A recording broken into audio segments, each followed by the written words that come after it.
你睇下你中唔中意，使唔需要抹嘢？你需唔需要抹嘢啊？好啊。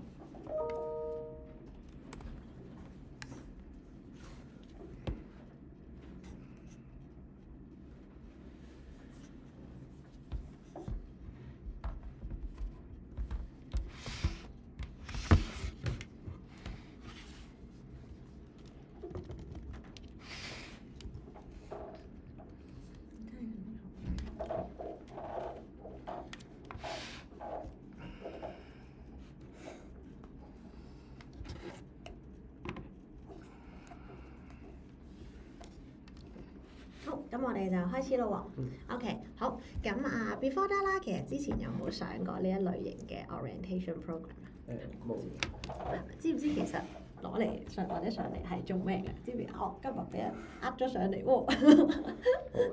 都唔係好肯定，但係聽下。OK， 好嗱，咁其實啦，好多時候啦，我哋 orientation program 啦，其實我哋攞嚟嘅應用會係啲咩咧？咁正如我哋上次second round interview 嘅時候，我哋都有提及過啦。咁最主要嘅目的啦，其實都真係想去俾 candidate 啦，喺佢入職之前啦，其實真正去了解同埋去真係知道佢嚟緊 upcoming 佢去做嘅呢一份工作，到底佢係做緊啲咩嘅範疇咧？與此同時啦，亦都係真係去俾我哋啦，去了解多少少 Richie 啦，到底你嘅一個喺成個嘅過程入邊啦，你嘅吸收能力啦，各方面表達啦，各方面嘅情況會唔會其實都係我哋想去一齊去work on 嘅一個嘅 partner 咧咁樣？咁所以點解我哋都會有呢一個嘅時間序嘅？係啦，咁今日我哋完成咗之後啦，咁我諗你自己咧都會有一啲唔同嘅一啲嘅感受嘅，因為我哋今日咧其實嗰個內容嘅輸出其實都幾多，係啦，咁所以咧相信可能咧都會有一啲 fruitful 嘅一啲嘅 idea 咧，可能可以帶走嘅。OK， 係啦，咁樣，咁首先我哋就正正式式開始啦。咁 before that 啦，都真係咧會去由我哋成間公司啦，其實佢嘅 background 開始啦，去俾你了解多啲關於我哋 FWD 嘅，係啦。咁Richie 自己本身其實對於我哋公司嘅了解多唔多啊？OK 嘅，有啲了解嘅，係。認知嘅嘢係咩啊？我認知一開頭其實 FWD 佢開始就係係咯，你之前喺我哋 group office 度做過。係喺 group office 做過，嗰陣時就係。嗰時應該未上市嘅係咪啊？未上市嗰陣時就係講緊年年都講上市，但係好年年都上唔到市。係，舊年終於得啦。係，舊年就終於上到市。係，終於排到隊啦。係。咁但係一開頭就係李澤楷去買咗另外一間外資銀行去 under 呢個 branch 嘅一個保險公司去開始先嘅，然後佢 expansion 主要係靠喺亞洲唔同地方嘅其他 insurance 嘅公司去買咗，然之後 brand 翻做 FWD 咁樣去做一個 kind of 去 expansion 同埋攞market share， 咁就係透過呢個方法喺亞洲攞到一個幾強嘅 presence 咯，係。冇錯啦，其實咧你講得非常之好啊。咁但係 in details 嘅話啦，其實我哋老闆啦，其實就係李澤楷先生啦，係啦。咁我哋嘅母公司其實就係 Pacific Century Group， 係啦，盈科拓展，係啦。咁我諗啦，咁多年嚟啦，其實大家對於李生啦個了解，我相信冇人唔認識啦，係啦。咁但係至於你話李生其實佢專注喺嗰個嘅業務範疇上面咧，其實過去近呢10幾年啦，佢亦都擺咗好大量嘅資源咧，其實就係喺 financial service 度。係啦，而其中有一個最重要嘅角色，其實就係喺2013年嘅時候啦，正式啦，其實就收購咗邊一間外資咧，其實就係 ING 啦，冇錯啦。咁當其時啦，李生其實收購咗 ING 香港、澳門同埋泰國嘅 business 嘅，咁再將佢 repackaging 先至會變成你今日見到嘅 FWD Group 富衛集團，係啦，咁樣。咁好啦，咁時至今天啦，其實咧我哋會見到喺成個亞洲地區嘅版圖上面咧，其實都好闊嘅。咁而主要啦，針對喺我哋嘅母公司。主要嚟講咧，其實我哋都分開咗3個唔同嘅版圖嘅。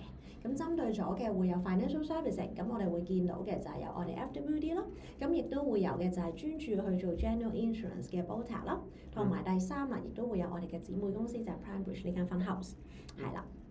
咁好啦，咁而至於啦，真係針對喺電訊媒體啦 telecommunication 上面啦，咁亦都會有我哋嘅 PCCW 啦，係啦，或者係 HKT 啦，甚至乎啦，其實喺電訊媒體上面，我哋成日見到嘅 ViuTV， 其實咧佢都係 under PCCW 嘅。咁所以點解好多時候我哋去做 marketing 啦，我哋去做好多唔同嘅 event 啦、entertainment 等等，都會見到咧，彷彿好似啲 artist 咧，其實都係 from ViuTV， 係啦。咁呢一個亦都會係因為姊妹公司嘅關係啦，咁樣咁做生不如做熟啦。咁咁啊攞個價都平啲，係啦，就係咁樣啦。咁好啦，另外第三啦就會係房地產 property 啦，係啦。咁 property 啦，某程度上其實大家都知香港咧，其實四大家族都係靠地產起家啦，係啦。咁我哋某程度上李生其實都係嘅，咁亦都專注啦，其實喺全球唔同嘅地方嘅大型基建，其實都會有佢嘅 project。咁如果你話針對喺香港嘅話啦，我哋會叫做其中一個比較知名度高嘅一個嘅地方，其實邊度咧？其實就係貝沙灣啦。係啦，貝沙灣其實都係 under 盈科拓展嘅，OK，係啦咁啊，咁大概可以去俾你知道唔同嘅板塊上面啦，其實專注嘅做緊嘅業務範疇會係啲咩啦？咁 up to 而家啦，其實已經接近5萬個 staff 㗎啦。咁我哋咧亦都啦喺成個 market 入邊 come across 其實都已經有超過55個嘅 market，其實係有我哋嘅 project 喺入邊，建基咗其實非常之多年嘅歷史㗎啦。其實盈科拓展冇錯啦。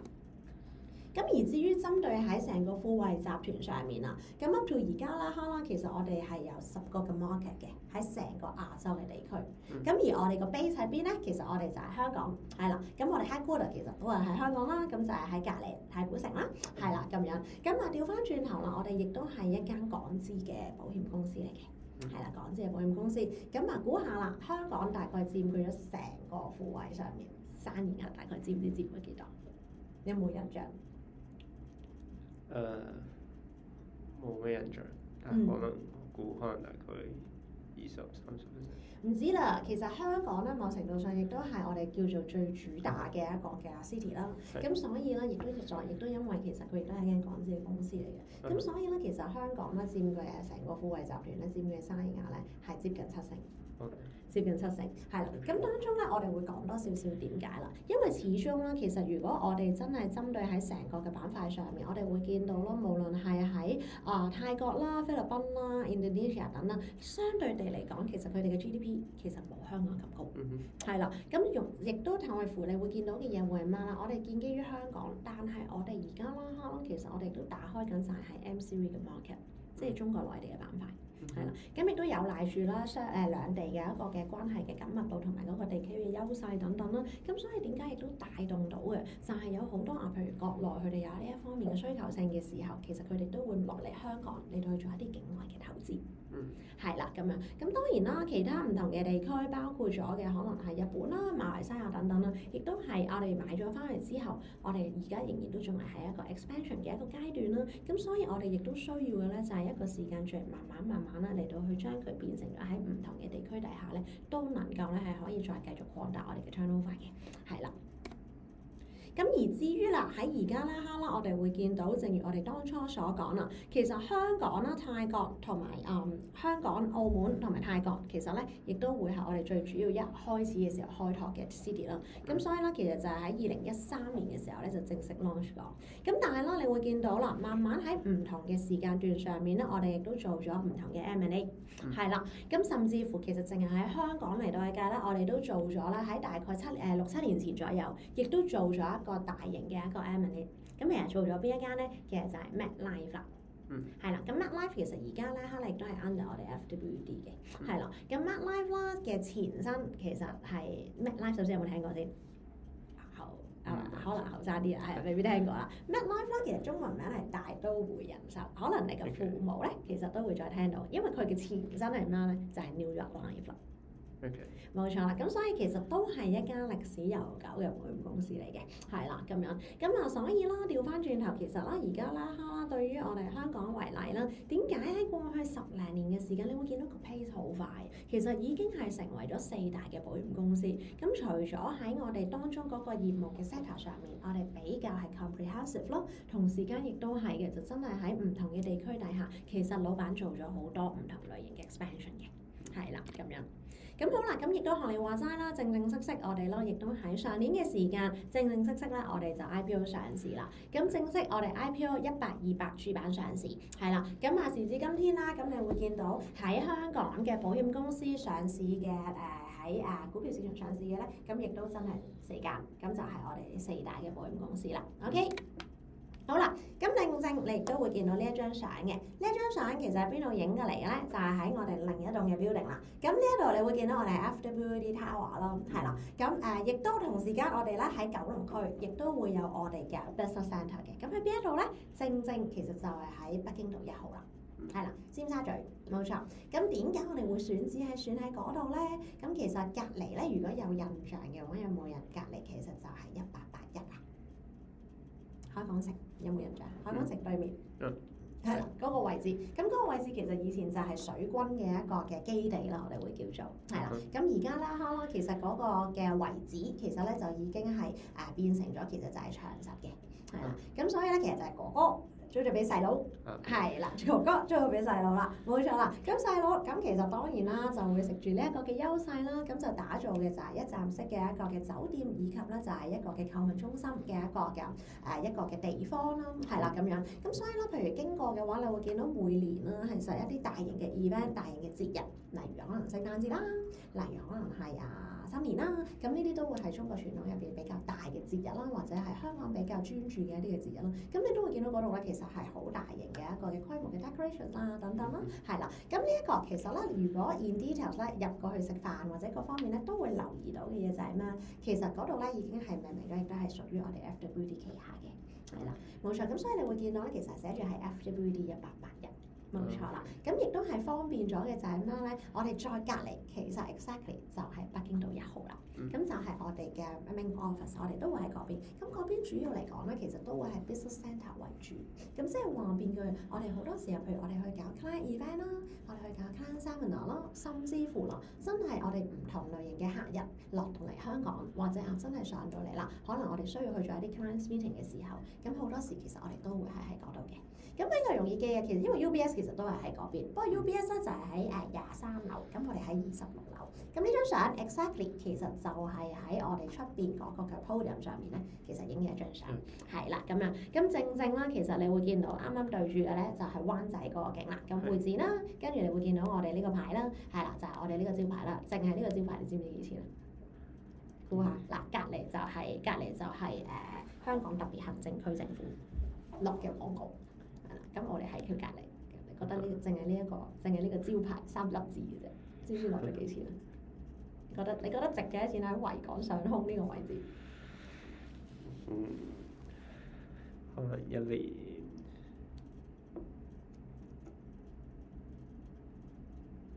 2000萬。乘4倍，冇錯啦，淨係呢一個牌係8000萬。好。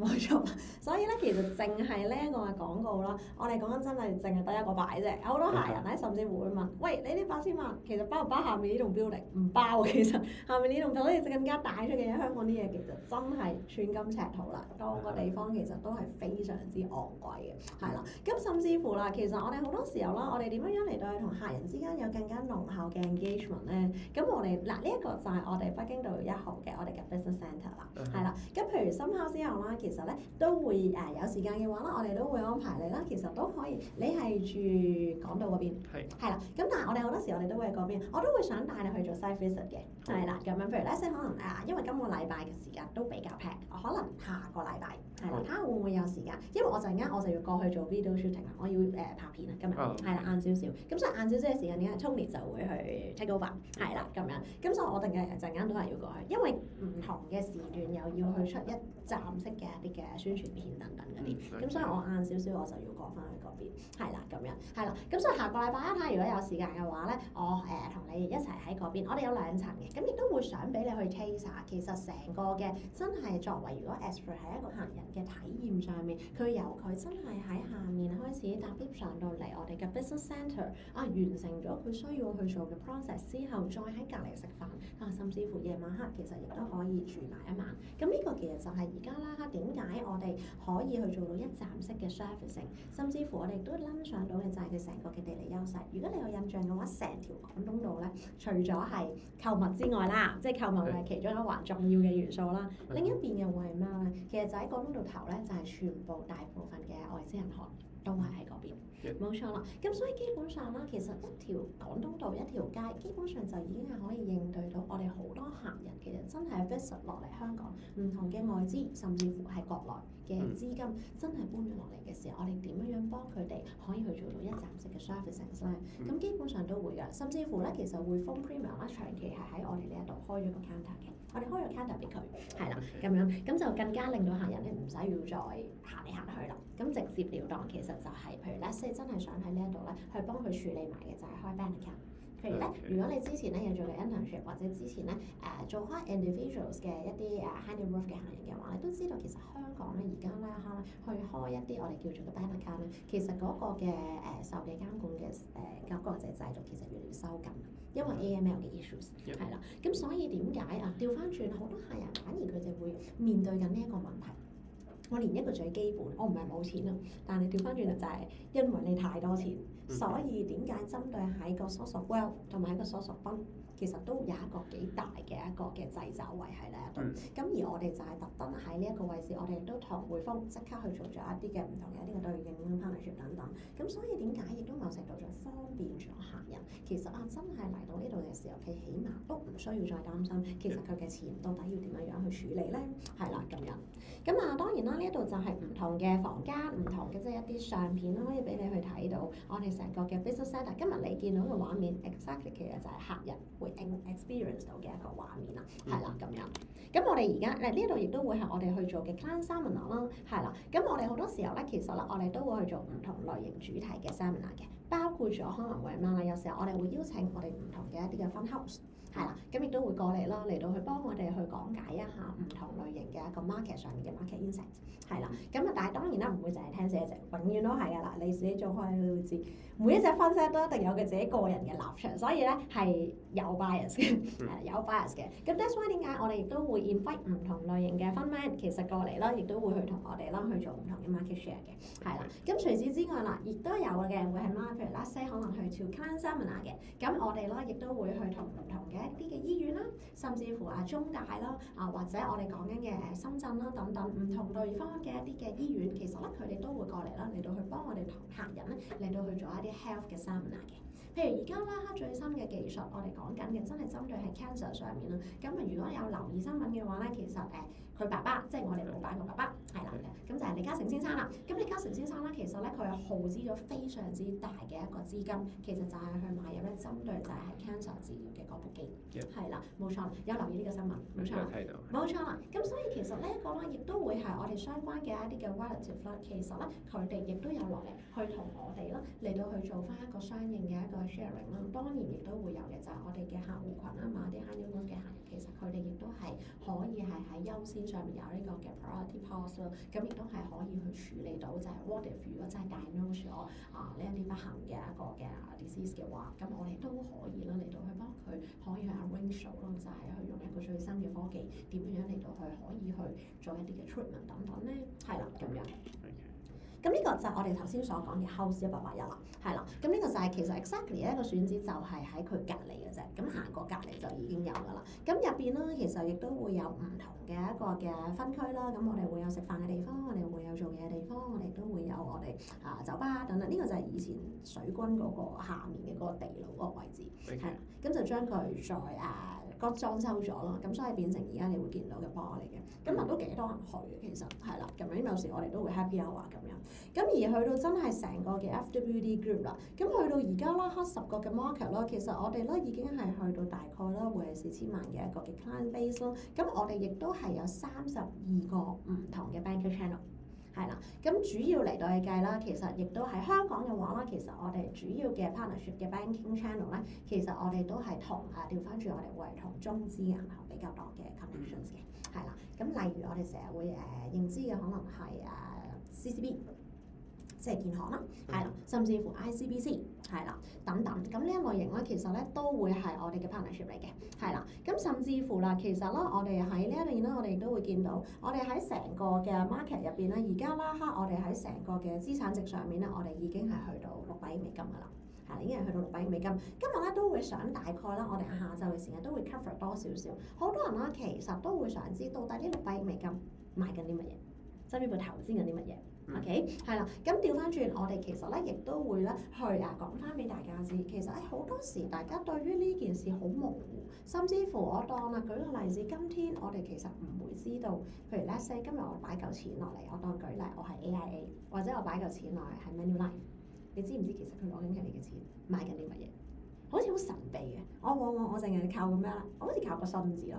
我就OK，好，因為你係大 brand，OK，因為你係 AI，that's why 我就擺嚿錢落嚟啦。咁但係其實背後好多客人其實都會想知，咁我到底我擺1000萬入嚟，我擺3000萬落嚟，咁你幫我買緊啲咩先？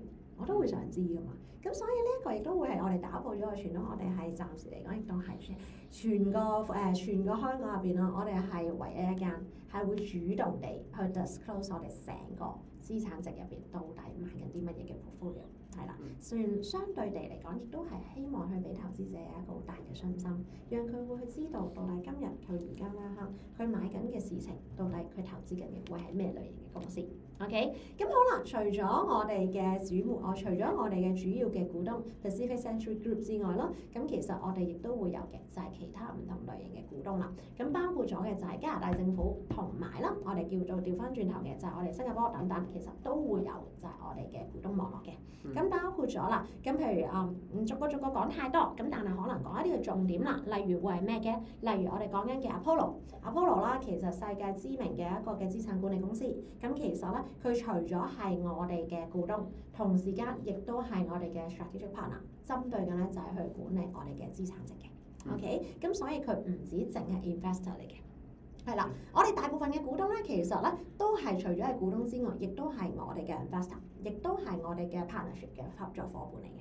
包括嘅嘢會係啲咩咧？就係 Swiss Re 啦。Swiss Re 咧亦都係全球最大間嘅再保險公司，係啦。咁其實咧佢某程度上咧，暫時嚟講，只係得我哋 FWD 係成為股東嚟嘅啫。其他嘅保險公司佢仍然都係作為係一個擔當一個再保險人嘅身份 only 係啦。咁但係除咗佢之外，得我哋暫時嚟講就係擔當咗再保險人嘅身份，同時間亦都係我哋嘅 shareholders 嚟嘅，係啦。咁當然啦，亦都會有嘅就係咩咧？就係 CPP Investment 啦。CPP Investment 啦，咁其實就係我哋嘅加拿大嘅養老政府嘅呢一個嘅機構，係啦。咁最主要嚟到嘅咧，大家可能都會知道加拿大咧其實好專注嘅，其實去做呢一個嘅 pension 上面嘅一個嘅關注啦，係啦。咁所以咧，其實佢哋自己本身亦都係會成立咗一個 pension fund 啦。主要嚟講就真係針對翻點樣樣去 handle 嘅，就係喺加拿大入邊佢哋喺成個pension fund 入邊嘅一個管理等等，係啦。咁呢個其實就係同政府有份一齊嚟到去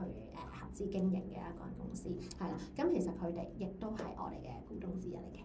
係啦，咁樣咁甚至乎啦，呢一個會係咩咧 SCB， 咁 SCB 咧其實就係我哋叫做嘅泰國匯商銀行，係啦，咁就係我哋叫做啦喺泰國最大型嘅一間銀行啦。咁而點解咁大咧？咁其實背後就係如果有印象嘅話咧，泰國其實有一間銀行咧係同皇室係有 connections 嘅，係啦，咁其實就係 SCB 啊。冇錯啦，咁所以呢間銀行啦，其實咧亦都係我哋嘅股東。而當年啦，其實喺2017年嘅時候，亦都係做咗啦全東南亞最大型嘅 M&A。咁當其時就係同 SCB 啦。咁點解咧？因為當其時老闆啦，其實咧佢就會認為嘅，既然其實我都希望我真係決定咗我要去開拓 financial service 呢個 sector， 咁我一係就唔做，咁佢嘅作風永遠都係一係就唔做，一做就係要做龍頭嘅 ，OK？ 咁所以有咩會直接快得過就係我直接買起咗，就係 SCB 入邊嘅 insurance sector。係啦，咁我都唔使慢慢起啦，基本上我就直接 KO 你，我就直接買起咗，就係 SCB 入邊嘅 insurance sector， 咁變成咗就係 FWD Group 嘅，係啦，咁所以點解亦都因為呢一個嘅 M&A 嘅 section 導致到嘅咧，就係而家 FWD 都係成為咗全泰國最大間嘅保險公司嘅，就係咁樣樣啦，就係唔使起啦，直接買起就完成咗啦，咁樣，咁呢個會係其中一個我哋叫做一個好大型嘅動作啦，甚至乎啦，其實華泰證券亦都會係我哋嘅 shareholders 嚟嘅，咁甚至乎啦，華泰咧亦都係同早喺大概10幾年前左右啦，其實同我哋嘅姊妹公司 PrimeBridge 咧，其實已經做咗一個嘅 merging 啦，係啦 merge 係啦，咁所以咧，你會見到今天咧，其實華泰證券而家啦哈成為咗香港全中國4大嘅證券商，其實當年10幾年前開始，其實咧我哋嘅姊妹公司已經係同佢合併咗㗎啦。冇錯，咁所以導致到佢嘅喺佢嘅資金上面相對地嚟講，亦都有更加充裕咯，係啦，嚟到去幫佢 expand 佢自己嘅版圖嘅，OK。咁好啦，而針對啦喺成個嘅 credit rating 上面啦，咁我哋喺 FWD 啦，無論我哋喺 Fitch 同埋我哋喺 Moody 上面啦，其實我哋都係攞緊咧就係一個 A grade 嘅水平嘅，咁即係代表緊啦，其實成個富位啦喺背後，我哋叫做嘅成個 financial 嘅一個 position 其實都係好穩健嘅，OK。係啦。咁至於啦，真係喺 marketing 上面啊，其實富衛啦過往咁多年嚟，點解喺佢個 brand 上面佢能夠做得咁我哋會叫做咁快喺佢嘅知名度，甚至乎嘅 exposure 會咁大啦？其實某程度上亦都係有賴於啦，就係我哋嘅 marketing 啦。咁我哋啦，我諗Five Beauty 好多人咧嘅認知會係咁樣咧，就係佢除咗一間保險公司，好多時候咧其實佢就喺 entertainment 上面咧都做得非常之出色。大部分我哋講緊一啲比較熱門嘅一啲嘅 concert，其實都係由富衛 sponsor 嘅，包括咗全球都瘋魔嘅 Blackpink。係啦，舊年其實咧就係我哋做咗一個sponsor 咯，咁就係全球去環迴針對喺泰國、菲律賓同埋香港嘅 Blackpink，其實都係我哋去做 sponsor 嘅，冇錯啦。咁除咗 Blackpink 仲會有嘅會係乜咧？咁譬如 let's say 阿 J 啦，或者係張學友啦、陳奕迅啦等等咧，呢啲亦都係我哋過往啦，其實大大小小嘅一啲我哋叫做嘅一個嘅sponsor 啦。咁啱啱出嘅會係乜啦？唔知你認唔認識啦？鬼仔認唔認識 MC 啊？張天賦識係啦，咁佢咧嚟緊咧鬼仔你都識喎係嘛？係啦，咁佢嚟緊7月份啦，其實亦都首次其實喺紅館度開佢嘅個人演唱會啦，咁亦都會係邊個就亦都會係我哋做 sponsor 嘅，係啦，咁所以點解我哋嘅客人咧，其實某程度上基本上都唔係入嚟買嘢嘅，簡單啲嚟講就係咩咧？佢哋其實係想攞飛嘅，係啦，想攞飛，咁所以咧我哋好多時候咧，我哋都係要配給制，就係咁解，因為某程度上唔同嘅 tiers 啦，咁亦都係會有唔同嘅一啲安排。咁呢個其實亦都係好 make sense，就等於你今日你行入去匯豐，你係 J 特間同你 Premier 同你普通都會有唔同嘅一個嘅 servicing。咁其實呢一度其實亦都係一樣嘅，係啦。咁所以點解我哋其實亦都會，譬如 let's say 當初周杰倫嘅話，其實我哋係直頭係有包廂嘅，我哋有直頭包廂嘅 tiers 啦嚟到去俾我哋嘅 high net worth 嘅客人嘅。我都有包咗成個箱俾我啲客人，係啦咁樣，咁真係 for 佢哋嚟到嘅個體驗其實好開心，係啦，睇得好開心，有得食，跟住食住嚟飲，飲住嚟睇咁樣，咁呢一啲就係我諗某程度上就係今時今日，如果我哋純粹真係去做一啲淨係價值嘅輸出，我相信喺而家呢個 market 入邊唔足夠啦，已經係啦，需要去做埋嘅係情緒上面嘅價值，好多時候都要去 cover 埋嘅，就會係呢一樣嘢。係啦，咁而至於啦，真係針對喺 professionalism 啦，我哋富衛嘅定位上面又會係點樣樣咧？富衛其實咧過往10幾年嚟行得咁快個 pace，絕對會係有賴於其實佢嘅定位上面係非常之 comprehensive 嘅。我哋會見到嘅嘢啦，其實佢專注咗其實喺 investment 咧、saving 同埋 protection 上面，其實佢都係有一個好明確嘅一個定位，係可以係做到一個 all-rounder 嘅一個 servicing 嚟到去俾我哋嘅客戶群嘅，OK？咁而至於真係針對喺新人嘅時間，我哋又做咗啲乜嘢額外嘅一啲嘅 training 嘅資源擺咗落去新人度咧？咁呢度咧，你又可以去望一望下啦。咁呢個咧其實就會係我哋自 COVID 之後咧，我哋 launch 嘅一個叫做 Genius Program。咁呢個 program 到底係點樣樣咧？咁你可以睇。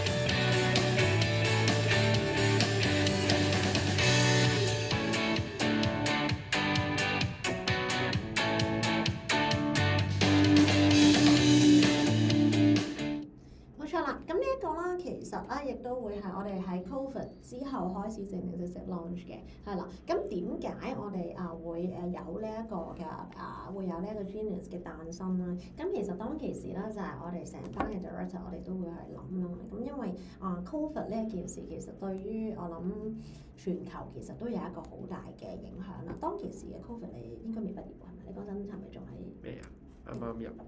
你嗰陣係啱啱入 U 啊？係。哦，但係你係好似喺美國啊嘛，係咪？唔係，我嗰陣時仲喺香港。你嗰陣時仲喺香港？咁點啊？咁你就係 Zoom 上堂。哦，咁你咪連續幾年都係 keep 住都係？係啊。哦，咁你咪即係冇真正體驗過大學嘅校園生活係咪啊？都有嘅。係後期啦，係咪啊？係啦，都有啲係。咁你覺得上 Zoom 即係咁，所以其實上 Zoom 上堂，你基本上咪冇乜點樣認識到啲同學仔啊各方面，因為都好少交流啊，係咪啊？上堂就少啲，有其他方法都會識到人，即係打波嗰啲。哦，即係其實都繼續係會同呢啲朋友仔一齊出下去嗰啲咁樣嘅。On and off 會有方法運動，即係 on and off 都會，即係佢嗰時政府都係有時收緊啲，有時咩？係，咁所以一放寬就即刻衝咗出去啦咁啊！如果你有印象咧，有一期啦，香港嘅 lockdown 係點樣樣咧？有冇印象夜晚黑6點後就俾晚市唔俾出街食飯？有冇印象？有呢個 policy。當其時咧，其實正正就係 Covid 最嚴峻嘅時間。咁對於各行各業咧，其實你話我哋有冇受影響咧？我哋都有受到相應嘅影響，一定係啦，因為全世界人其實都冇得出街，基本上。咁你冇得出街，我哋嘅行業好多時候其實我哋都係需要去辦 physically 嘅一個 client meeting，先至真係可以去真正去了解到客人佢自己本身嘅 need 啦，跟住之後再幫佢去做一啲 problem solving 等等。咁但係你完全 lock down 晒嘅時候，咁對於喺一啲可能真係啱啱入嚟做嘢，就係經驗冇咁豐富嘅同事嚟到嚟計，其實佢真係無所適從，佢完全係 handicap 咗，唔知道點算。咁所以我哋當其時，我哋就 put 咗好大量嘅資源啦，包括咗就係我哋點樣樣去起我哋成套新嘅一套 system 啦。陣間都會講多少少，就係我哋叫做所有嘢我哋搬咗喺線上嘅一個 system。我哋好早嘅時間，其實我哋已經做咗呢一方面嘅部署，讓我哋嘅同事們真係 anytime anywhere，其實總之佢揸住一個電話，基本上其實就已經係可以啦，去全天候咁樣樣嚟到去應對翻，萬一佢遇到有唔同嘅一啲 objections 啦，有一啲唔同嘅一啲 queries 等等。佢都已經即刻係可以去再即刻去 further 去揾到一啲嘅答案。與此同時，亦都係 launch 咗呢一個 program。呢個 program 其實就係去 groom 咗我哋過往啦，超過唔同類型嘅一啲 tiers 嘅好成功嘅一啲嘅同事，其實咧佢哋亦都會擔當咗一個 coach 角色，而我哋同時間啊，亦都 outsource 咗我哋喺唔同嘅領域上面咧非常之知名度高嘅一啲嘅 expertise， 我哋就邀請咗佢哋過嚟去擔當我哋做一個嘅 speaker， 係啦，咁就真係可以去帶到俾唔再係我淨係困死於喺internal 喺行業上面一啲行內嘅一啲嘅知識水平，更加嘅其實係 recover 埋嘅就係、我平時我哋好多時候我哋要去做 presentation 等等，點樣樣為之係做一個出色完美嘅一個嘅演講咧？咁呢啲絕對唔會喺行內其實可以學到嘅嘢，咁你真係去揾翻相關嘅一啲 expertise，其實過嚟到去教，係啦，咁呢啲都係其中一啲嘅例子啦。咁時至今天其實都我哋沿用至今㗎啦，其實由 COVID 到而家啦嚇。咁但透過係呢個 program，因為始終呢個 program 其實都係by selections 咯，咁所以過咗 interview 之後入到去呢個 program 啦，大部分出嚟嘅 candidate at the end 其實佢哋嘅 career 上面都有一個好明顯嘅一個嘅上升咯，我哋會叫做係啦。無論係喺佢哋嘅 KPI 度啦，甚至乎喺佢哋自己 management 度啦，而家啦其實佢哋嘅 promotion 都已經陸陸續續慢慢已經係去到 director 嘅位置，係啦。咁所以短短幾年嘅時間其實行得好快，再加上而家啦，其實我哋亦都擺咗另一大嚿嘅資源 put 咗落喺邊咧，其實就喺 AI 度啦。係啦，我哋好早嘅時間，其實我哋都已經係用緊 AI 嚟到去幫我哋手喺我哋成個嘅工作流程上面咧，其實會更加簡化，同埋會更加 systematic 嘅。OK， 係啦。咁好啦，咁呢一啲嘅資源其實係 from 邊一度咧？咁亦都係 from 我哋嘅團隊啦。咁我哋其實成個團隊咧，其實就係 B 時啦，係啦。咁 B 時呢一個嘅團隊入邊咧，其實咧就 involve 咗我哋大部分唔同嘅一啲嘅人一齊去工作㗎啦。咁 B 時咧，我哋大概嘅 average range 咧，其實都係大概30歲左右，非常之年輕嘅。而我哋大部分嘅客人，我哋大部分嘅同事，其實都係 from 外國翻嚟嘅。我哋都係從外國翻嚟嘅，咁我就喺英國 master 畢業翻嚟嘅，係啦。咁Tony 咧就比較特別啲，Tony 你要同大家 share 下你其實喺邊度翻嚟嘅？咁其實咧，我就係一直都喺大學嗰邊咧，我就喺美國嗰邊讀嘅。我知道我上次我同你講啦，我喺 California 嗰邊。咁之後我就喺巴西嗰邊咧，我係做咗嘢8年。佢喺巴西度翻嚟嘅。係啊，咁我就喺嗰邊做咗8年之後啦，跟住之後就係屋企嘅原因啦，我就翻咗去香港啦。而家同時都係加咗 B 時嘅，係 FWD 嗰邊嘅。冇錯啦，咁所以咧，其實咧，我哋係五湖四海嘅。而家暫時最鮮為人知嘅就係巴西呢位朋友仔入嚟啦。OK， 係啦，巴西冇錯啦。咁當然啦，其實我哋亦都有唔同類型嘅同事入嚟嘅，包括咗可能啦，say 我哋喺澳洲啦，我哋英國啦、美國啦、加拿大呢啲就基本一定會有㗎啦。係啦，咁甚至乎其實我哋越嚟越多近呢幾年咧，其實我哋係越嚟越多咧係 TTPS 入嚟嘅。係啦，TDPS 冇錯啦。咁啊，真係的而且確啦，我哋係針對啦，其實好多針對喺國內，其實佢哋都有呢一方面嘅需求，想落嚟香港嚟到去工作啦，甚至乎真係去將佢哋嘅 connection 其實想搬落嚟香港嘅。咁呢度亦都會係喺我哋成個團隊上面咧，其實我哋會去 welcome 佢哋一齊去加入㗎啦。咁而家啦嘅 BC 咧，其實人數有幾多度咧？大概有200人左右。係啦，200人左右，咁所以開始要習慣嘅嘢就係咩？就差唔多係有超級無敵多人嘅，係啦，超級無敵多人，係啦咁樣。咁而我哋呢200人入邊咧，主要嚟講啦，其實都分開咗咧，就係5位總監咧嚟到去支撐住呢200人嘅，係啦。咁我係其中一位啦，係啦咁樣。咁陣間稍後嘅時間，可能咧有時間都可以同你 share 多少少，就係我哋自己條 team 啦，係啦。咁我團隊大概就30幾人左右啦，係啦咁樣。咁下面其實亦都有唔同類型嘅經理嚟到去 involve 啦。Tony 會係我其中一個經理啦，係啦咁樣。咁亦都會係有唔同嘅經理，其實佢下面亦都會有唔同嘅同事啦。咁我哋有一啲其實就係 nursing 過嚟嘅，OK，係啦，做緊 nursing 轉過嚟嘅。咁有啲亦都會好似你咁樣樣啦，咁應屆畢業生啦，係啦咁樣。咁當然亦都會有啲，因為我自己當年咧，我都係轉工過嚟嘅，係啦。我唔知我有冇同你講過咧，我之前因為我自己本身會計師嚟嘅，係啦咁樣。咁我做咗7年 account， 跟住後尾我先至轉個行入嚟嘅。咁所以咧，我大你都好大橛嘅，不過個樣唔似咁解，係啦咁樣。咁因為我喺呢行咧，我做咗10幾年啦，已經，我係淨係喺呢一間公司做咗10幾年啦，係啦咁樣。咁所以基本上咧，我同呢間公司差唔多係咩？你記唔記得呢間公司幾時 launch 啊？13年 launch，我15年喺度嘅。係啦，咁所以咧，其實基本上咧就見證住呢間公司咧，就真係一步一腳印行到去今天。所以點解基本上我能夠講得出嘅嘢就係我話呢間公司其實佢的而且確佢個 pace 咧，其實佢係好快嘅，佢真係好快，同埋佢好願意去 put 好大量嘅資源落去，嚟到去做唔同嘅一啲嘅 training 等等，係啦咁樣。咁好啦，咁呢一度其實就係可以去望一望到我哋成個 BC 入邊啦，5湖4海啦，咁當中包括咗我哋亦都有日本翻嚟嘅朋友仔，係啦，亦都會有紐西蘭啦等等，其實都會有嘅。咁喺法國翻嚟嘅，我哋亦都會有嘅，係啦。咁所以咧，我哋大部分啦，其實喺 BC 上面咧，我諗同一般啦，可能大家會見到 work with 喺嘅保險團隊上面咧係幾唔同嘅一個嘅模式。原因係在於啲乜啦？因為我哋自己本身 internal 咧，大部分其實我哋都係喺外國翻嚟。係啦，咁而大家如果有認知嘅話，其實都會知道啦。如果 based on 喺外國上面咧，針對 financial planner 喺呢一個嘅 position 入邊咧，其實係幾崇高嘅一個地位嚟。咁但係我唔知你有冇留意到喺香港咧，彷彿咧成件事好似好本末倒置咗。有冇覺得好似成日大家有少少嘅 bias 咧，係一啲 negative 上面嘅，就係專注針對喺呢個行業上面？有冇聽過啊？有嘅。只會有 concern， 死啦！我會唔會都係喺呢個位置，會跌咗落呢個位啊？又唔會好擔心。你自己又會點樣樣去睇呢個行業嘅？其實自己本身睇就即係每個行業都有好多，即係 even within your industry 都會有個 spectrum，啲人係點樣去做嘢，點樣去 approach 佢哋嗰個工作個 style。咁你入到嚟，你覺得邊個係你適合你嘅 style？咁嗰個係重點。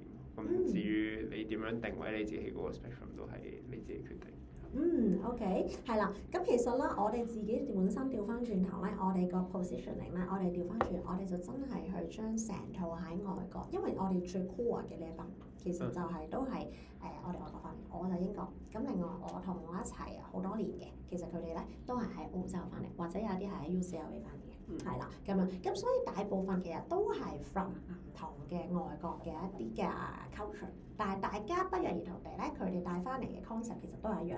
其實喺嗰邊咧，某程度上大家呢一件事其實係好 respectful 嘅，係啦。咁我哋就將整套喺 wealth management 嘅呢一套嘅concept， 其實我哋就搬咗落嚟香港。係啦，搬咗過嚟香港，咁所以你會見到，就算我哋今天我哋一連串我哋稍後嘅時間，我哋會 cover 成全部嘅嘢啦，其實都唔會淨係 mainly focus on 嘅就係喺 insurance 嘅 sector， 因為 to be honest， 我哋咧其實最叻嘅唔係做 insurance 嘅嗱，to be honest 呢個係真嘅，我哋都會承認我哋嘅弱點喺邊，我哋嘅弱點唔係去做 insurance 嘅，我哋個強項咧，其實我哋係專注去做嘅係整體嘅 wealth management。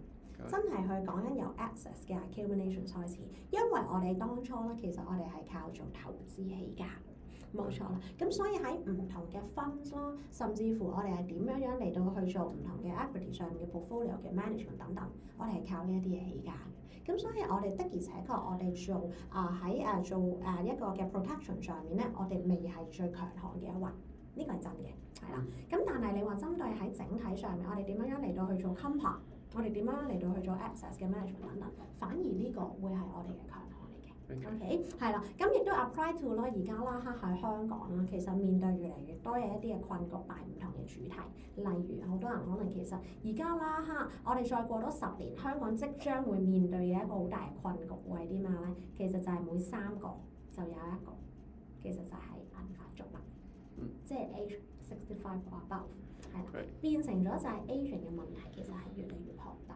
係啦，咁所以呢一個亦都係無可否認嘅嘢，就係呢一個亦都會係喺市場上面一個好大嘅 attention， 到底應該要點樣去處理？因為香港政府已經無法地去處理呢一個嘅 scale 啦，係啦，咁所以今日下晝嘅呢一堂咧，我哋會特別專注會去講嘅就係針對喺呢一個 topic 上面，到底而家面對嘅困局會係啲乜嘢問題？係啦，因為始終你身處喺香港，我哋好多時候我哋去處理唔同客人嘅 tier， 就算我 middle class， 就算我 high net worth， 其實佢哋都會面對嘅就係佢哋將會有老去嘅一日。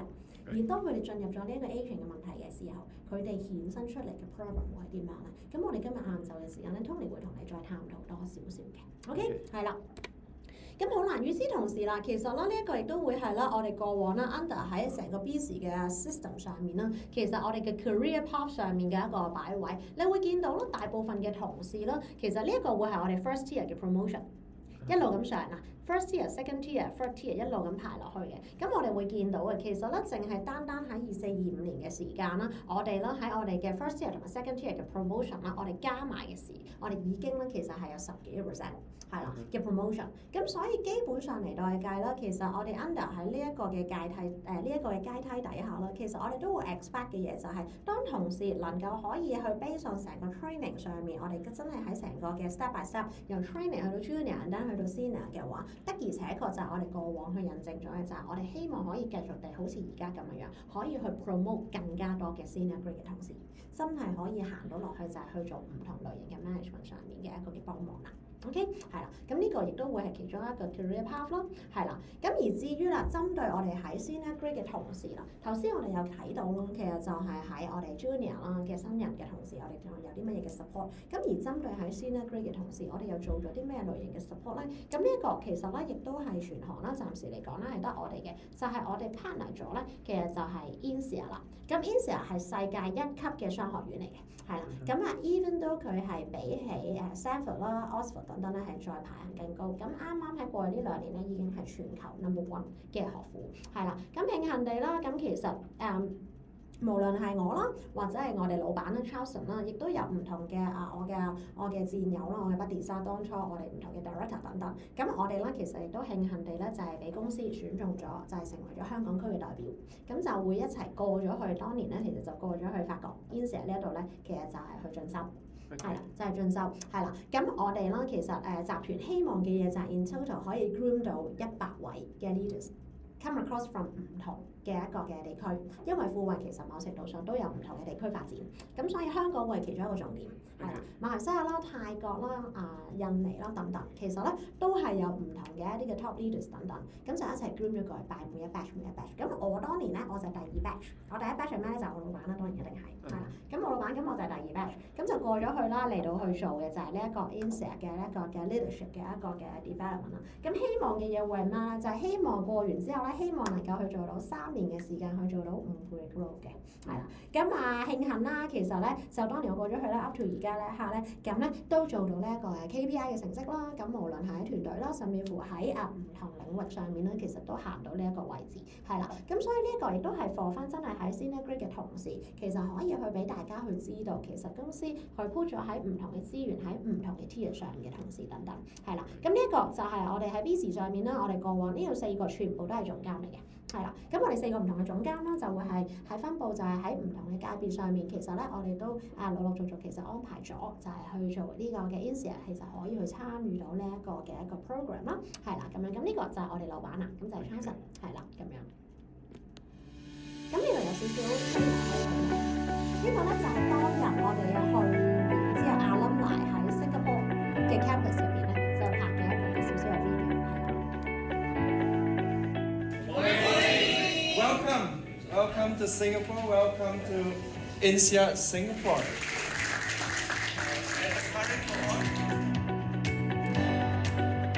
首先好多謝集團俾個機會我嚟到 INSEAD。INSEAD 係一間世界最頂尖嘅 business school。喺呢幾日嘅課程，能夠同集團其他嘅地區嘅頂尖嘅領袖交流，獲益良多。喺呢個學習嘅過程裏面，除咗學習咗好多唔同嘅管理知識之外，亦都可以同唔同國家嘅精英進行交流，所以非常之多謝集團，亦都係行業唯一一間公司可以做到同一個咁大嘅商學院進行合作。嚟到呢度咧，就最開心嘅就係學到好多管理嘅知識，同埋一啲拓闊我好多視野啦。咁希望嚟緊咧 FWD 會更多同事可以嚟到一齊學習交流啦。我同集團唔同嘅精英一齊去交流同埋合作，擴闊咗我嘅視野，更加深入了解唔同文化背景嘅思維方法同埋工作嘅方式。咁我哋都會諗下，我哋嘅崗位嘅唔同嘅時候，點樣可以令到大家配合咧，可以有一個更加好嘅結果去產生得到。咁所以呢個咧就係我喺FWD Crossover INSEAD 嘅 program 學到最大嘅一啲得著啦。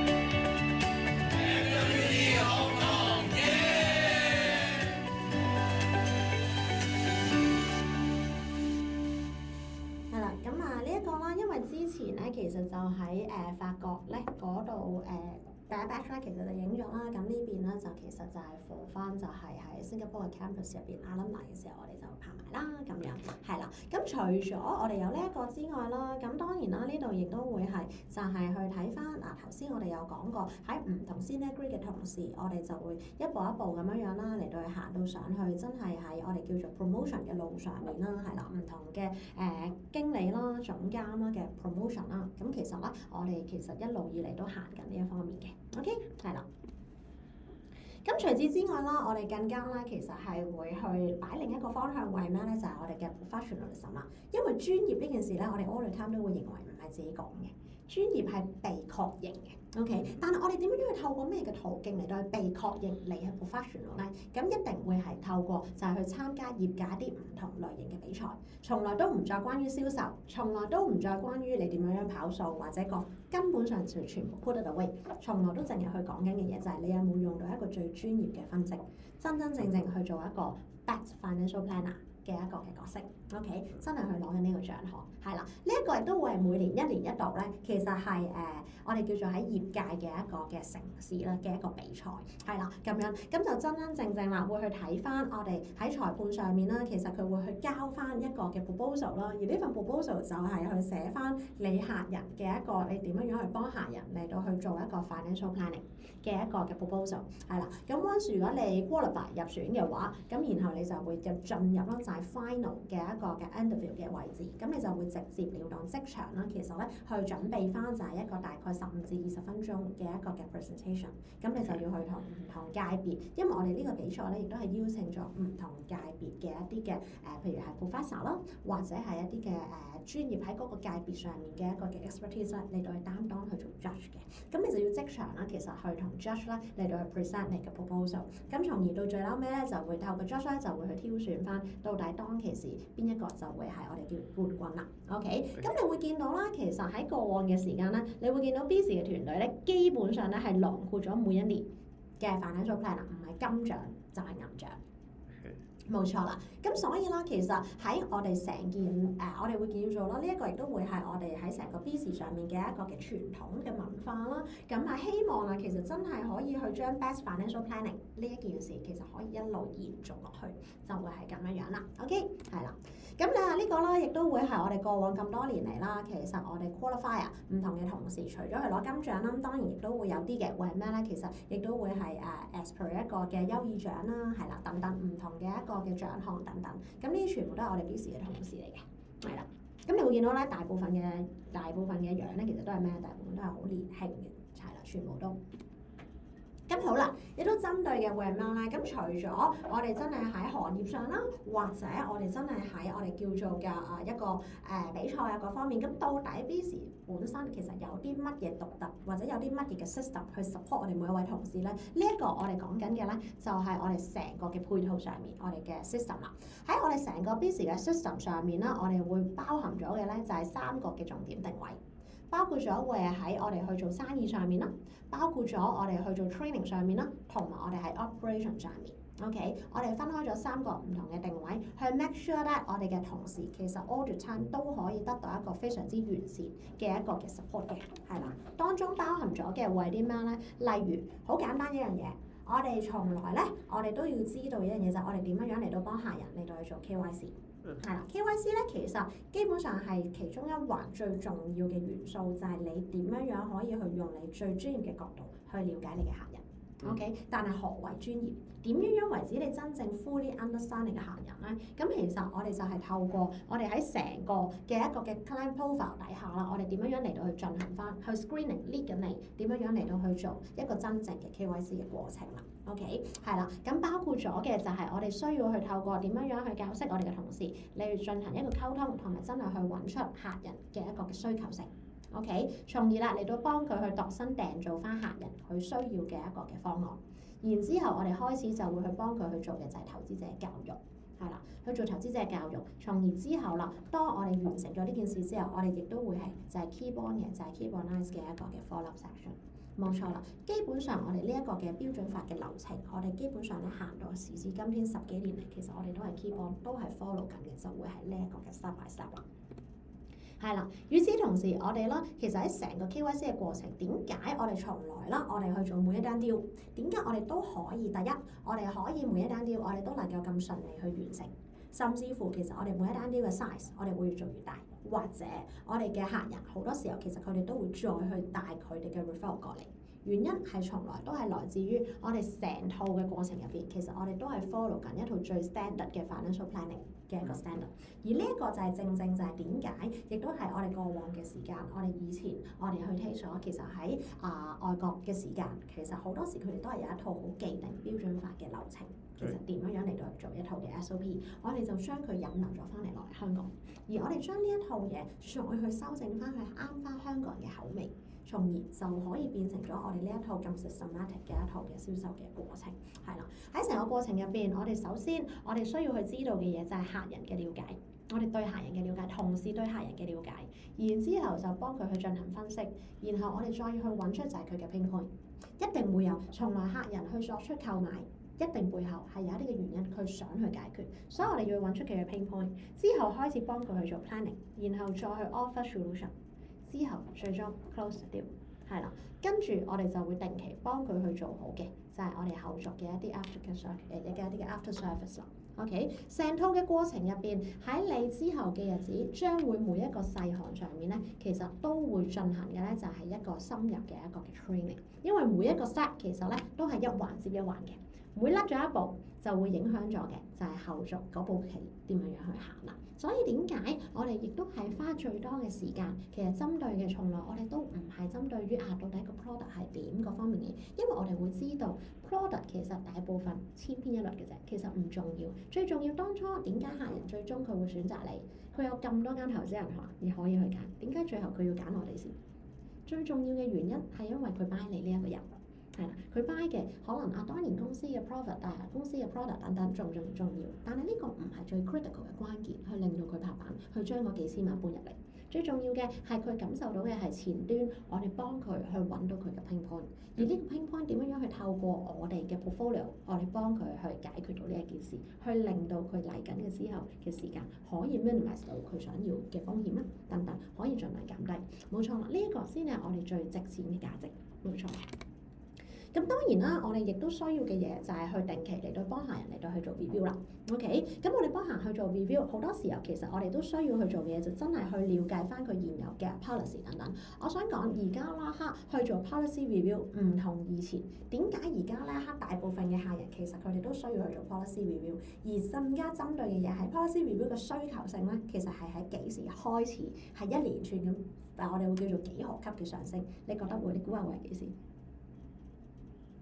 嗱，好多人都未有買 policy 啦，我相信過往嘅年代一路都有買，但係點解佢哋而家啦咁專注，同埋你覺得佢哋係幾時開始呢個需求性咁大？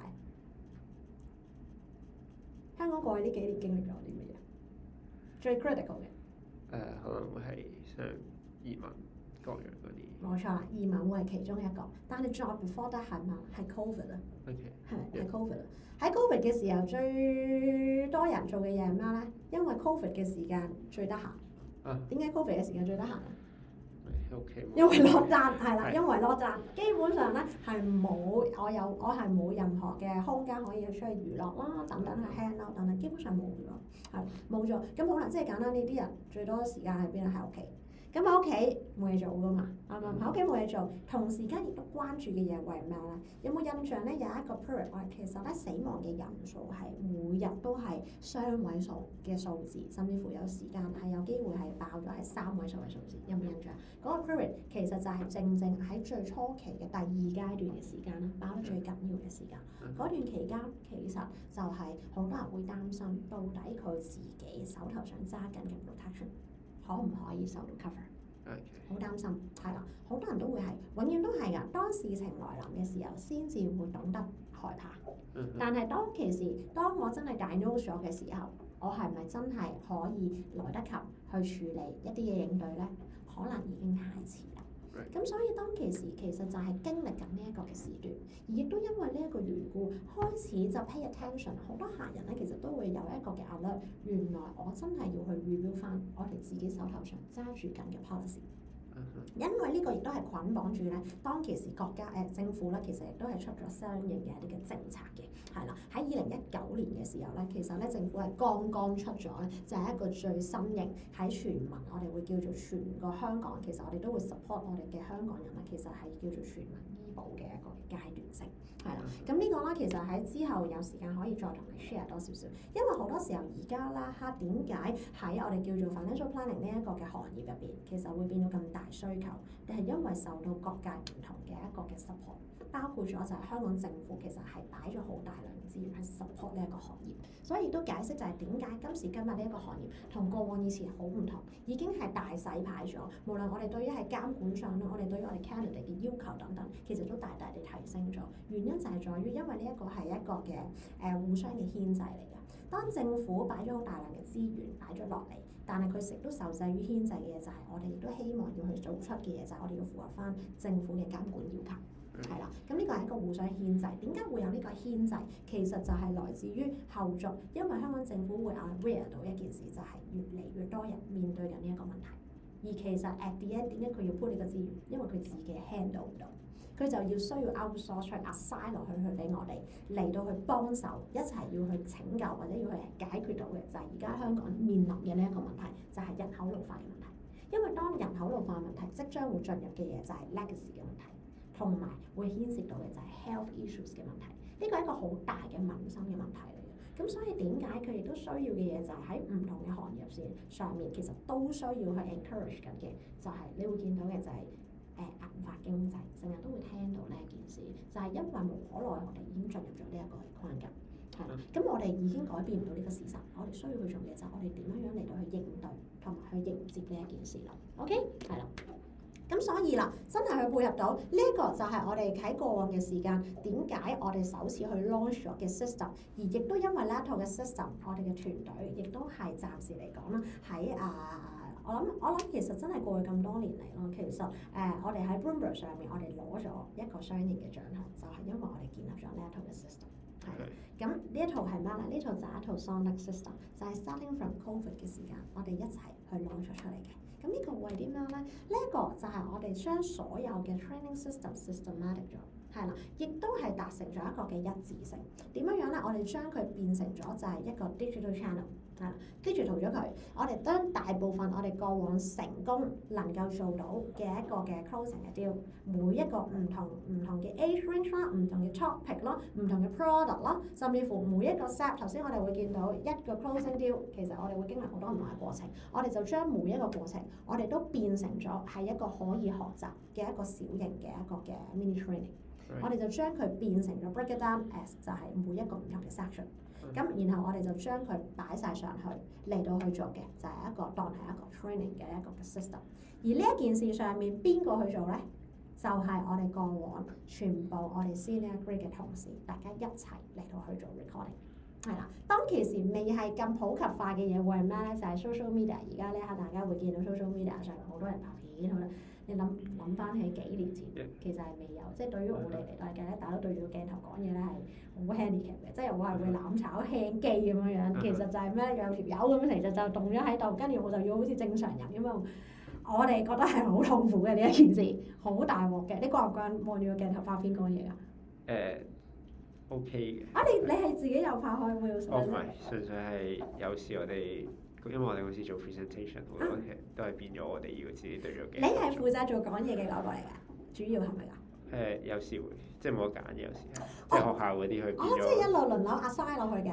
因為你唔係冇得 in person 啊嘛，所以你就變咗一定要對住 camera 講。OK，咁你緊唔緊張啊？因為我唔緊張，因為都幾千嘅，嘥啲時間咯。係啦，因為咧，我哋一開頭嘅時間咧，我真係搞唔掂，我搞唔掂，真係好搞唔掂。成日有嚿嘢對住我咧，我好尷尬。咁但係當然啦，會 overcome 嘅，即係成日咧，所以更加印證一樣嘢乜嘢咧，又再翻去一樣嘢就係 practice make perfect 嘅嘢啦，就係真係會令到咧功多藝熟。咁當然而家呢一刻隨處都可以即刻 up 到啦，係啦。咁但係呢個當年咧，其實係非常之痛苦。你會見到呢個階段係咩咧？其實就係大家落單嘅時間。咁大家落單，咁就自己病埋喺耳邊，你諗掂佢啦。總之呢件事我哋就係一定要行出嚟㗎啦。呢件事我哋一定要去做。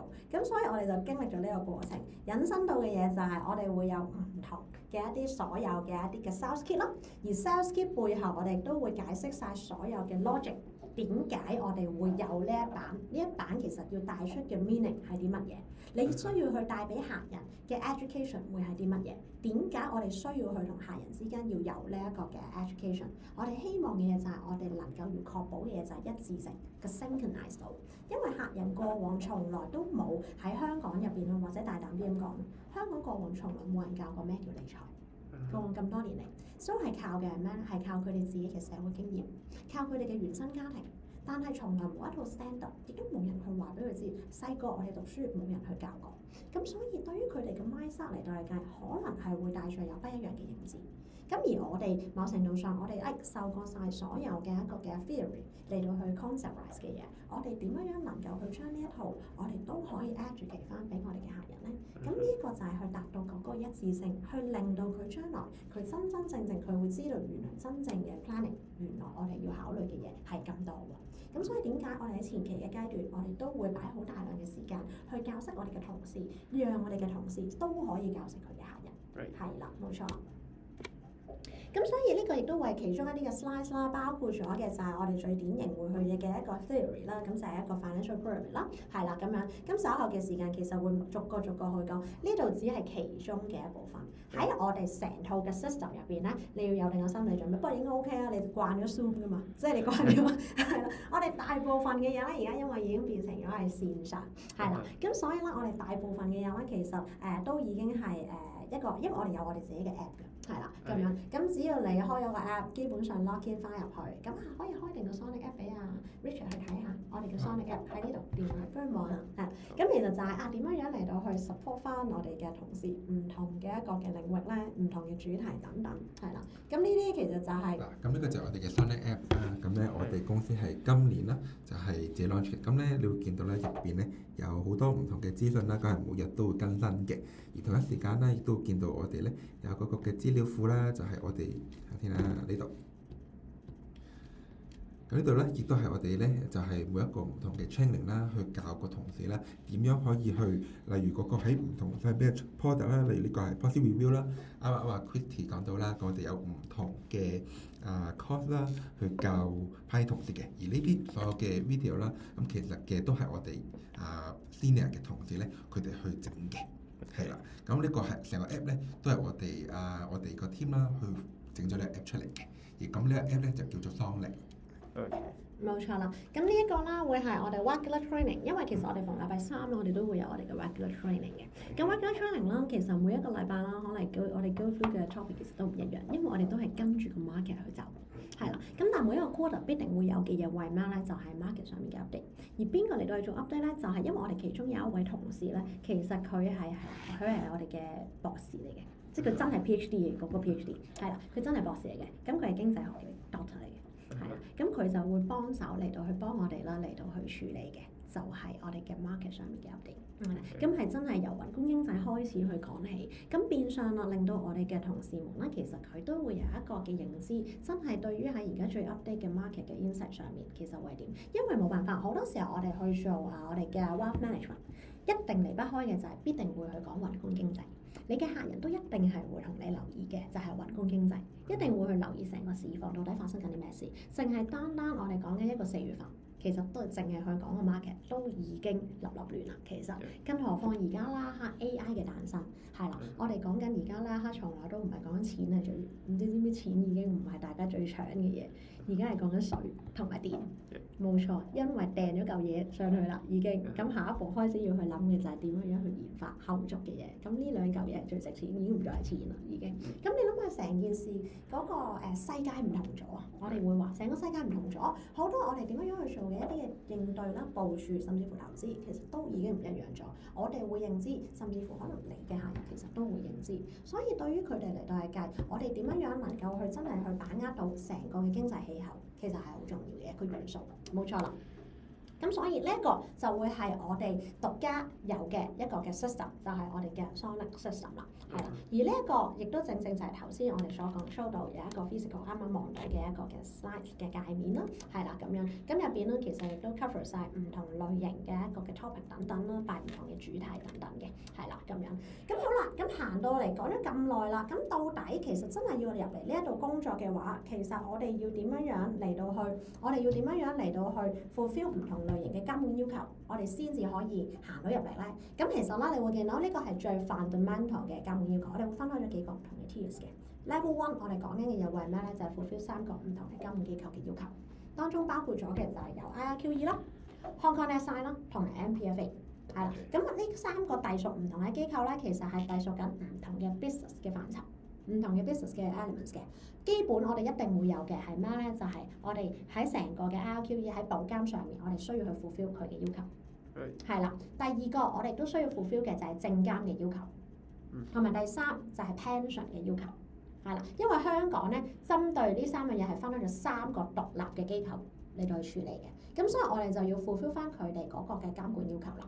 而我哋咧其實亦都係 HR 咧會幫你去 arrange 嘅咧，就係一步一步咁樣嚟到去咧考取嘅，係啦 ，OK。咁包括咗嘅嘢會係咩咧？先去由易取難啦。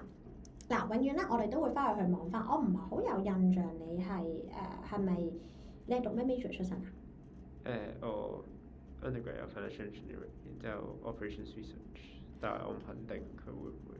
因為咧我要翻去望翻你嘅 trans， 你好似係咪有俾個 transcript 啊 Yuki 啊？係啦，咁我會叫阿 Yuki 去幫你去望翻，因為咧我哋香港 SI 咧其實咧有一啲嘅科目其實我哋係可以 waive 攞 exemption 嘅，係啦，咁純粹係就係咩？你有一張係點都一定要考噶啦，係人都要考噶啦，咁就係咩咧？就係 regulations。係 regulations 就係必定需要去考嘅，係啦咁樣，咁所以呢個就冇辦法啦，喺 SFC 上面係啦，咁但係如果你話喺 IA 啦，我哋講緊喺保監上面咧，先處理咗嘅就係2張最 fundamental 嘅 paper 先，就係 paper 1同埋 paper 3，咁呢一啲都會係講緊咩咧？一個其實就係 regulations， 因為逢親所有嘅監管機構都一定會有佢哋嘅法規，咁所以冇辦法離不開係必定會有噶啦，就係 regulations 係啦，每個機構都會有佢哋嘅 regulations， 咁所以一定要考噶啦呢一個。第二個就係 based on 我哋叫做喺 insurance 上面一個基本嘅一個 conceptualize 嘅一個 paper， 係啦，咁所以 in total 就係兩個嘅 paper， 一個係 regulations， 一個就係我哋講緊嘅就係 by 唔同嘅 type 嘅 insurance， 咁呢個會係呢一 part。呢一 part 我哋講緊嘅就係證監嘅 regulations， 呢一 part 我哋講緊嘅就係 pension 上面嘅 regulations 等等。咁所以3個其實我哋都係會有唔同嘅時間段去同你幫你啦嚟到去做一個嘅 arrangement 嘅考試。係啦，咁樣，咁呢個我哋會叫做係 level 1嘅考試啫。係啦，點解咧？因為 level 2咧，咁當然啦，level 2咧就唔係 compulsory 嘅 ，level 2係好 depends on 自己嘅啫。level 2我哋講緊嘅咧就係專業嘅資格。好多人咧其實咧開始會向住嘅就係專業資格，包括咗嘅嘢，我哋會講緊嘅會咩 CFP。係 certified 嘅 financial planner， 咁呢一個亦都會係我哋 level 2啦，就係咁亦都唔係 compulsory 嘅。不過喺 BC 上面咧，亦都幾多人咧，其實都有考到 CFP 嘅，係啦，真係我哋叫做嘅一個嘅專業人士啦。其實係啦，專業資格。咁無論係 banker 啦，或者係做得 finance 嘅話，大部分嘅人其實都會去考 CFP 或者係 CFA 嘅。係啦，咁我哋唔同嘅同事都會有 CFA 或者係 CFP，咁我自己就 CPA 嚟嘅。係啦，咁樣，咁所以就唔同嘅專業領域啦，唔同嘅專業領域，咁甚至乎我哋亦都會有嘅，會係咩？呢度就大致上會去 cover 嘅嘢就係 CFP 到底 cover 嘅嘢為啲咩？包括咗就係會有我哋 investment 上面嘅 portfolio 啦，包括咗會有 insurance 嘅 portfolio 啦，包括咗會有 taxation 同埋 estate planning， 係啦，咁呢一啲全部都係需要去 cover 嘅，係啦，因為呢啲嘅主題全部都係 physically 客人真係 in realistic 嘅情況底下，我哋真係面對傾緊嘅嘢啦。冇錯啦，所以咧點解我哋都會 encourage 我哋嘅同事，不妨其實真係可以後續嘅時候向住呢一個專業方向領域去發展，因為的而且確而家呢刻，尤其是針對係第三個 topic， 就係我哋講緊嘅 taxation 同埋 estate planning 呢一件事，其實係越嚟越多人關注嘅。咁因為呢一個亦都係捆綁住喺 politics 上面嘅 issues， 咁所以點解讀咗一定會係對於自己嘅 career planning 上面咧係一定有幫助嘅。OK， 係啦。咁所以 CFP 啦，甚至乎我哋講緊嘅呢度冇 highlight 到，我哋亦都會有其他嘅，例如會係咩咧？就係 private banker、certified 嘅 private banker， 其實咧亦都係 under 啦喺 CFP 出邊咧界開咗一個新嘅一個，我哋會叫做其實佢都唔叫新嘅，佢曾經有 launch 過嘅喺2016-17嗰陣，其實都有嘅 CPB 係certified 嘅private banker。係啊，私人銀行家。咁但係Covid 嗰幾年咧，其實就因為要特登飛去上海嗰邊考嘅，咁所以 Covid 嗰幾年就已經 stop 咗呢樣嘢。咁但係而家 launch 翻就係有 CPB 係啦，私人銀行家係啦。咁所以其實咧，我會覺得唔同嘅一啲嘅專業知識等等咧，其實咧都可以咧去自己去探討去領域。呢個就係我哋叫做 level 2專業知識上面啦。OK， 專業界別啦，專業資格等等啦，係啦。咁所以咧翻去喺呢一個我哋行咗個 level 1嘅基本面先。嗱 level 1嘅基本面上面啦，咁我哋因為 under 3個唔同嘅機構，咁我哋咧其實都需要嘅嘢係咩咧？逐個一個一個咁樣 KO 佢，咁所以咧，我哋先由最 fundamental 嘅開始，咁會係咩咧？其實就係由IA 去處理呢一個相對地嚟講咧，其實係最 fundamental 嘅呢一個，咁亦都係我哋叫做需要去 fulfill 公司監管機構嘅要求嘅最 fundamental， 一定要處理咗佢嘅。咁所以啦，呢一個位置咧，我要幫你去望一望咧，就係你考試嘅嗰一個時間序。你嚟緊 upcoming 其實會唔會有唔同嘅，或者有一啲嘅時間指定唔喺香港等等，或者已經 block 咗做唔到嘅時間㗎？探索。我6月尾到7月頭會俾香港。唔喺香港。係。OK，other than 咧就冇㗎啦嘛，係咪？冇。OK， 好嗱，如果係嘅話，你可以咧去望一望下你自己嘅 Canada， 你而家可以去對一對。因為咧，我哋轉頭咧，其實同事咧都會幫你去做嘅。啱啦，你又今日有帶埋電腦，因為咧佢轉頭咧佢可以幫你咧去幫你去開埋個 account， 因為佢會同你去報名等等。咁然之後咧，你就要 activate 個 account 嘅。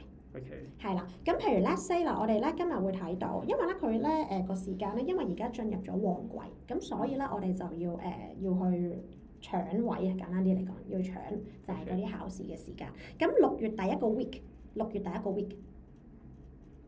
係啦，咁咧其實佢因為我哋要考2個 paper， 咁所以6月第一個 week 咧，其實佢都會而家已經係排到去6月第一個 week 啦考試，咁我哋就要幫你去排啦6月第一個 week。咁調翻轉頭2個唔同嘅 option， 你想嗱應該咁講，俾你自己揀嘅啫。你想唔使煩嘅，一日個 KO 晒2科，或者都係穩陣啲2日考2科，你自己會取其係邊一個 preference 啦？都可以一次。一夜過係咪？係啦。一夜過，好啦嗱，咁如果一夜過嘅話咧，咁我哋可以去望到嘅 time slot 咧，其實就會係1號。6月1號。冇錯，星期一嚟嘅。OK。係啦，咁咧就會係由早上嘅9點半。即係我而家 plan 個時間啦，因為要佢哋 finalize 幫你去整。嗱，我估嘅啫，因為呢個係今朝佢哋俾我嘅每一日我睇嘅一個 data 嚟嘅。咁但係因為而家過咗幾粒鐘啦嘛，咁唔知會搶到得翻幾多，咁所以我要問一問，係啦。譬如如果係嘅話，我當1號嘅早上考完1科，跟住之後就到下晝1點半就考埋第2科。係啦，呢一個 gap O 唔 OK？或者如果唔係嘅，就可以中間你可以有多少少嘅時間嘅 break 嘅。你需唔需要啊？都唔使。唔使係啦，即係直落係咪？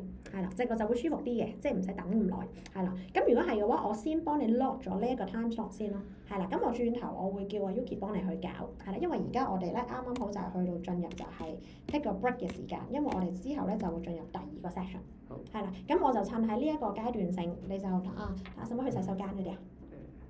係啦，喂，咁啊 Tony 不如去幫你係啦，去處理一下。咁 and 我哋 take 個5分鐘嘅 break，好冇？5分鐘之後我哋就會翻嚟落第二個 session。然後呢個時間我而家去揾阿 Yuki 去幫你去處理呢一堆，先去望咗睇下1號嘅時間先，好冇？好。OK。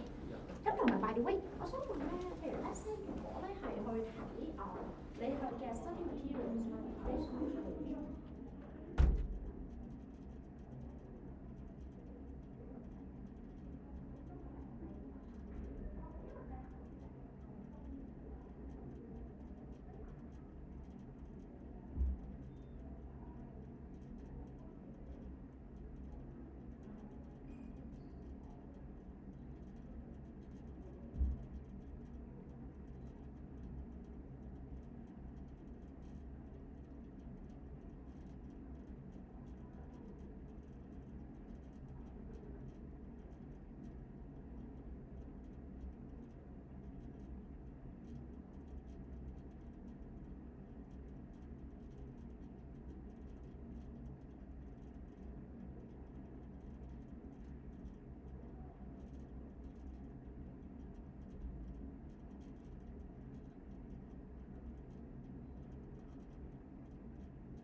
最近先係下跌嘅。